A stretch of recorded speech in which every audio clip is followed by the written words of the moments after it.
Right, one time in the Keystone, we came across lots of people who were disconsolate because they thought that, oh, I don't write poetry, so I can't take part. So we started a thing where you brought in your favourite poem.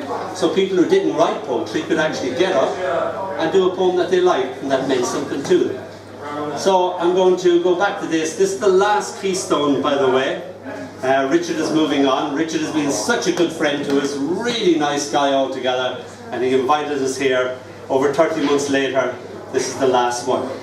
So I'm going back to the old tradition of taking a poem that you like and then just going for it. This is a medieval carol, and the carol has lost its music, and it is now put to music by people like Benjamin Britten, who do fluty, heighty, churchy music, or it goes back to its original carols were danced to. So it goes back to, you know, that sort of stuff. It doesn't really get it for me. Alright, so the first time I knew this in English, I sing of a maiden that is matchless, king of all kings, her son she chose.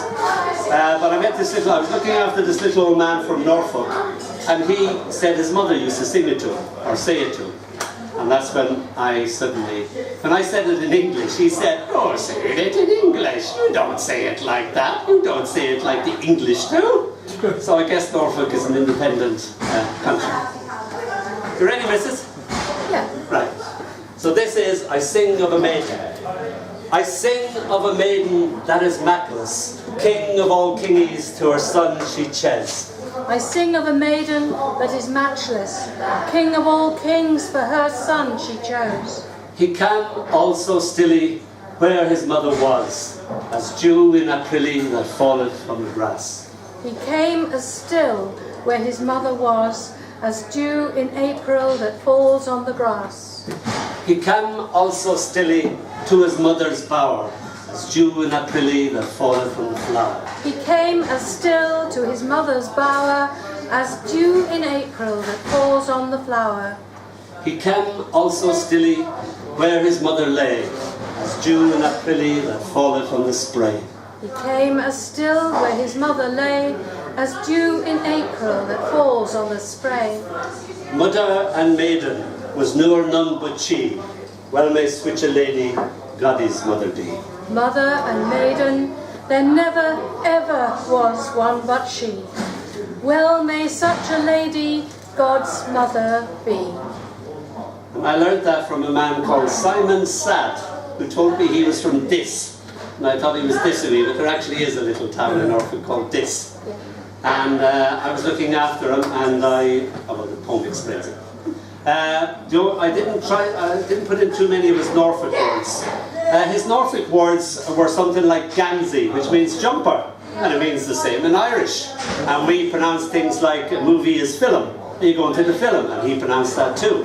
If there was a commotion, there was a commotion outside in the ward one day, and somebody knocked over a tray of syringes and all that, and he said, oh, the Fenians are coming, the Fenians are coming. And that meant the Irish. And the Fenians were obviously Irish travellers who came to the village and caused havoc.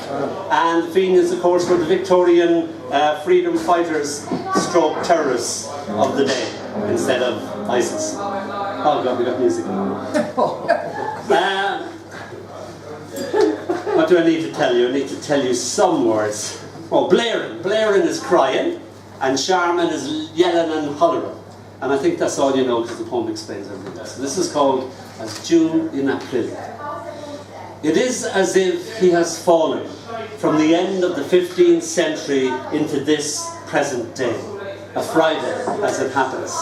And falling from century to century, he has lost weight, the flesh fallen from him. So that Simon sad by name, sad by nature, arrives at this particular now, nothing but a bag of bones, with a skin that no longer fits him, as if he had once been a fat man, and time had thinned him, tamed him.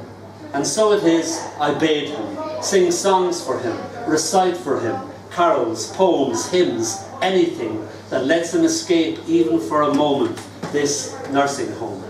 My voice carries him back to his Norfolk childhood, where his mother bathes him, on some forgotten Friday in the once upon a time. Soap stings his eyes then and now. Mother had given such a ding on the lug. He laughs as if she were there. Her blast me, stop your blaring, such a charmin. He scolds himself with her voice. Then she'd hush me with, I sing of a maiden. I sing of a maiden that is Matchless, king of all kingies to her son she cherishes. I finish it for him.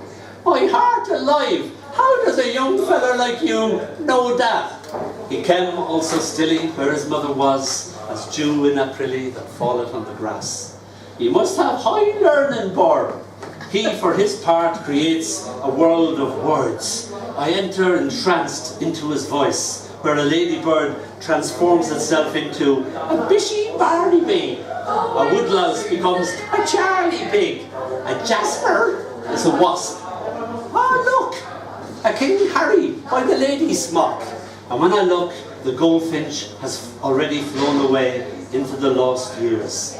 The Canterbury bells still, so still, as dew in April.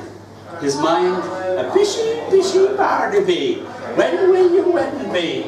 He says softly to himself. If it be a morrow day, I towel him dry.